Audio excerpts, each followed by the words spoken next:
The Afterlife by Gary Soto, Chapter 9, page 113. The Coliseum in Oakland was jammed with cars, trucks, campers, and Harley-Davidson motorcycles.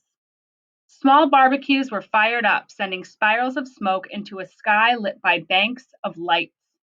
Ice chests brim with sodas and beers, and at one site, champagne. Someone with a glass and better breeding than most dudes at the game was ready to celebrate a victory. I watched a guy bringing a taco bloated as a water balloon to his face. Juice ran down an arm decorated with a bluish Raiders tattoos. He could have chosen the name of a girlfriend or a wife who would disappear in a huff, but the Raiders, they were permanent. On that Sunday night, I asked myself what I would really like besides snuggling in the arms of Crystal. The answer was clear as the puddles I stepped over. To see a Raiders game live, not on TV. It was a simple gift to myself. Luck had it that the Raiders were playing on Monday Night Football. That Sunday, as I drifted around Fresno, I found myself on Fausto's block. I thought maybe Robert Montgomery followed Yellow Shoes there. Robert might want to go with me, I thought, but Robert wasn't there or Fausto, whose house was blown wide open. After I froze off the hinges of the front door, the Moscoso kids of the neighborhood had sneaked in and taken off with the bikes, even the ones with flats and no wheels. Incredible, I muttered. 2 kids were bike riding at the late hour of 9 o'clock when they should have been bathed and buttoned up and in bed. School was the next day, but they couldn't have cared less. The kids rode through rain puddles, their black hair parted by wind and drizzle. They were fearless. After I'd left the everlasting light mortuary, I had walked in the rain and lamented my death. I was feeling sorry for myself and for Crystal, a girl I decided I truly loved. She was at home, perhaps watching her parents cry their hearts out until there were no tears left to race down their long ashen faces. I had promised to return to her, and I was hoping to keep my word, which was the only thing I had left. I ghosted around Fresno that Saturday night, and early the next morning at a 7-Eleven, I slid into a van with 3 chubby guys, al raza, who were making plans to escape to Oakland. They worked for the city in sanitation and decided to call in sick, let the garbage fester in the alleys. They wanted to see the Raiders play Kansas City Chiefs, a rivalry that went back to the 1970s. Back then, the Raiders had Stabler at the helm and Bintenkopf running a slow but effective pattern. We departed Fresno after 2 o'clock in the afternoon. I rode with these guys, and for 3 hours straight, they talked about what they were escaping. Work. They talked about the good stuff people tossed in garbage. The garbage I handle is first rate, a guy named Hector bragged. He had worked in the best route in Fresno and had taken away and cleaned up and repaired and sold on his front lawn in a yard sale enough goods to put his son through his first year of city college. But still, one guy, Manuel, was bummed out. His route was in the poorer parts of Fresno, and he never got anything worth salvaging. Even the pork chops were gnawed to the bone, so his dog never feasted on other people's scraps. The cereal boxes were cleaned out. The egg and milk cartons and soup cans, perdue. There was no waste in the area he worked. Times were hard and getting harder. Even the flies were disappointed. They took on an inventory of things they'd gaffled, and the people who lived on their routes. Hector bragged that there was a woman who liked him, and the others taunted. Is she blind? Their laughter rattled the bag of barbecue pork rinds in their laps. Near Livermore, my name came up, or to be truthful, my murder. You hear about that Chavala who got stabbed? Manuel asked. His forehead became pinched with hurt. Yeah, Hector muttered. I'd kill the dude that killed my son. He was looking out the window at the subdivision of new homes that were going up, their frames like gallows and the tiled roofs the color of dried blood. Kids got it harder now than when we were running the streets. You got that right, agreed Manuel. The 3 drove in silence for the rest of the way, but as the bright lights of the Oakland Coliseum appeared against the gray sky, the gang of 3, even the one at the wheel, started to slip into their Raiders gears, hats, jerseys, black under their eyes as if they were players. They didn't moan when the parking cost $15 and scalp tickets get them back 80 each. They were there to party. My friends and I went one way and I went to another, hugging the ground because I was almost being blown away by the wind off the bay. I took in the sights of a pregame party in a huge parking lot that surrounded the stadium. I had no hunger but appreciated others who stomped their shoes and boots when they dipped a tortilla chip in salsa and couldn't handle the fiery taste. I couldn't catch the footballs that were tossed around them in the parking lot, and the dudes playing catch couldn't catch them either. The dogs that ran barking had more natural gifts for catching frisbees than the middle-aged jocks with sausages for fingers. The wind slashed through the parking lot, and I decided to float over the fans entering the gates of the Coliseum. I was tripped out by the size of the place and by the fans wigged out in Raiders gear. One guy had a skull on each bulky shoulder. The skulls were more handsome than he was, I swear. He had no front teeth, and his eyes were sunk deep into his flesh. His nostrils were large as nickels. It was 6 days before Halloween, but every Sunday, Monday in this case, was Halloween for Raiders Nation.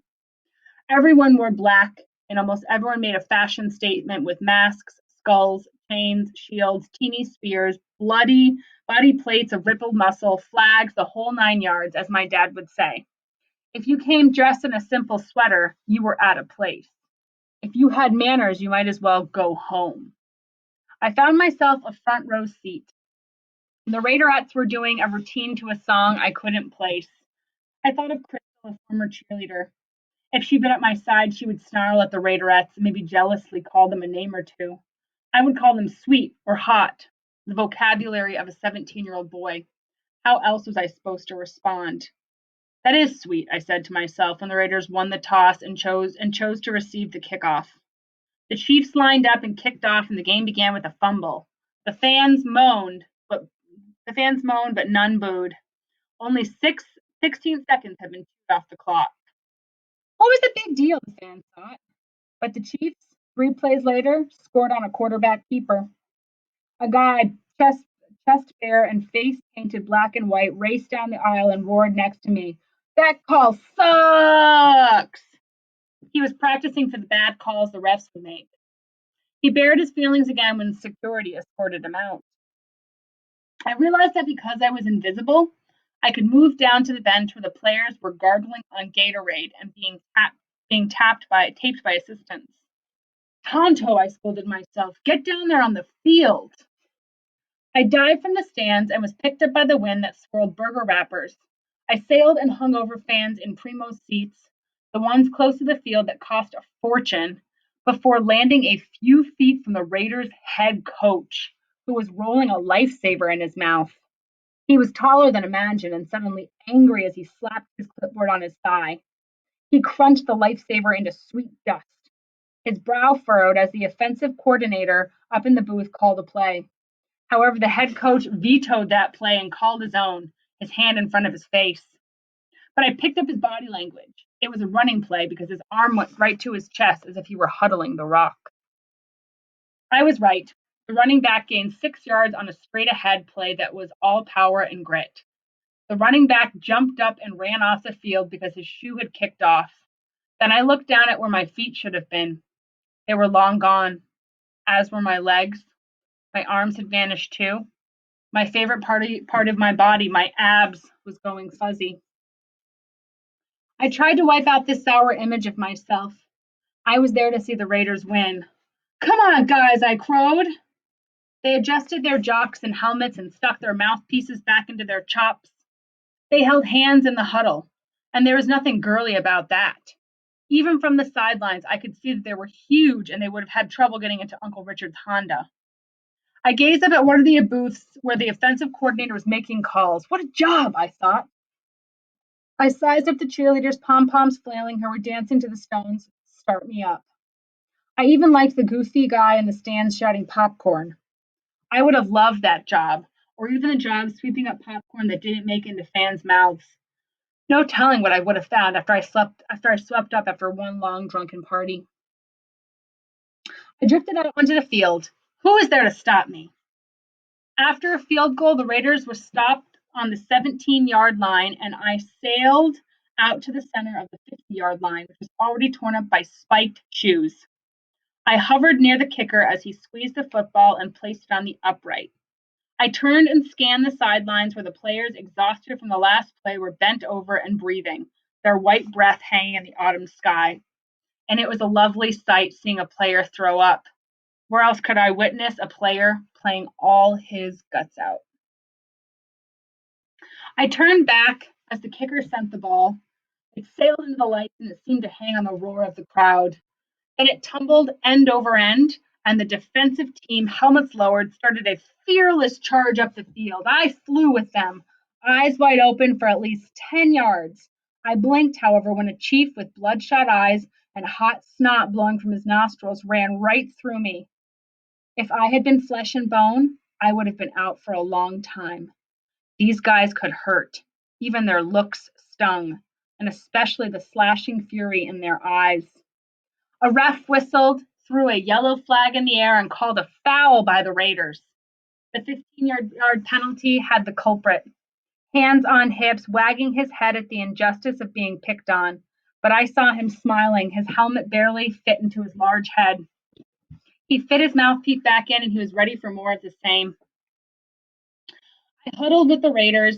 Some numbers were called, and I didn't understand what was what. The Chiefs ran a run to the left and got nowhere. With the next play, the tight end of the Chiefs fumbled the rock and the Raiders smothered it. A roar burst forth from the soul of every man and woman who wanted to go home winners. They had wanted a good memory of the evening, something to say tomorrow at work. Yeah, I was there last night, stacked up to the Chiefs' good. The roar had a powerful spirit to it, and it sent me sailing from the Coliseum. I rose laughing, rose tumbling like a poorly thrown football, rose and slowly descended back into the parking lot. I had seen enough. I felt happy and had no regrets about missing the second half of the game. The wind hoisted me from the Coliseum, and I flew towards Fresno, feeling giddy.